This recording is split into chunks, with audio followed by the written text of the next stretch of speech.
I do want you to take us through some of these extremely powerful images that you shot. But in the lead to your Nat Geo piece, it says, "I never saw hell before, but now I have."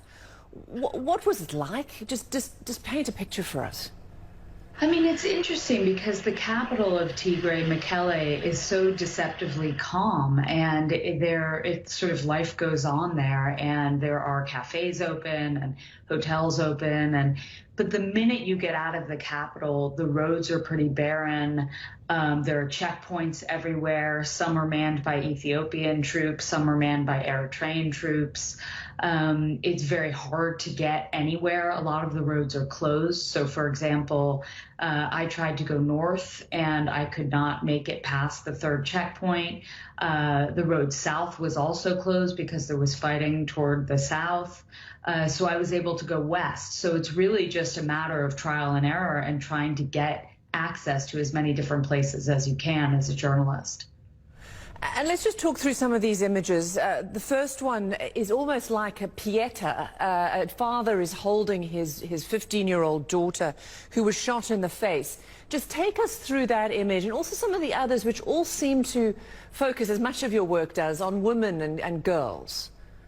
I mean, it's just so devastating because you have, as is always the case with war, it's the civilians who pay the price, right? And so I think in this situation, I went to the pediatric ward and I saw this young woman who was shot in the face. She had been fleeing the fighting.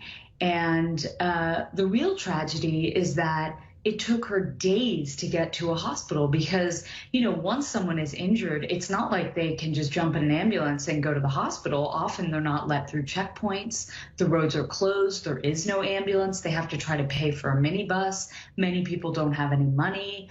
And so it took days for her father to get her to a hospital. She's now completely blind.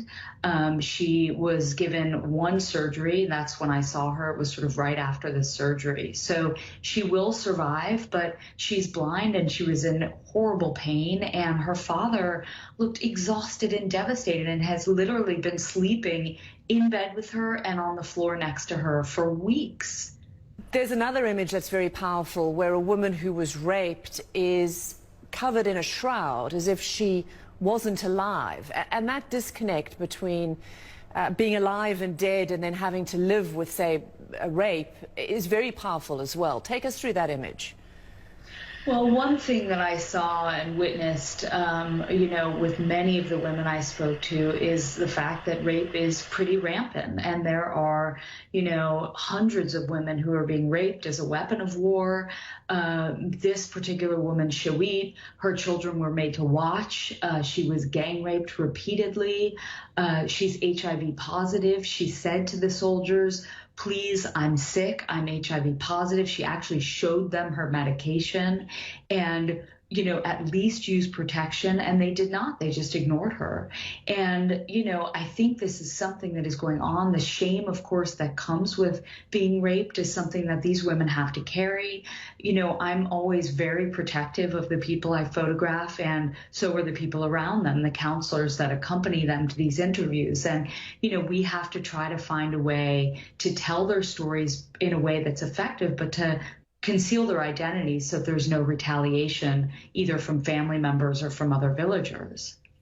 And one other way you've managed to do that, another woman who was raped, again, a terrible story of her being tied to a tree, losing her son. So she's had the sort of double victimization of grief and rape.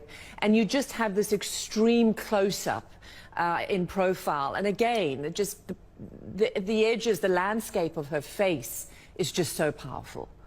I mean, these stories, they're so unbelievably heartbreaking. Like, you cannot, I've been doing this over 20 years and I can never get my head around how evil people can be. And this is a woman who came in. They're so brave for coming in and telling their stories, for sharing their stories with the world. She was tied to a tree for 10 days, raped at will of any of the soldiers who were in that military camp. Her 12-year-old son was kept at her feet and made to watch. She was in and out of consciousness from the trauma, from the pain, the exhaustion. And finally, one day she woke up and her son's throat was slit at her feet and he was dead. And she basically lost her mind. And in the, in the middle of the interview, she just uncontrollably started weeping and screaming and crying. And there was, I mean, me and my translator and the counselor, we were weeping alongside her. I mean, I tried to do a video and literally half the video is me sobbing behind the camera. Thank you very much for bringing us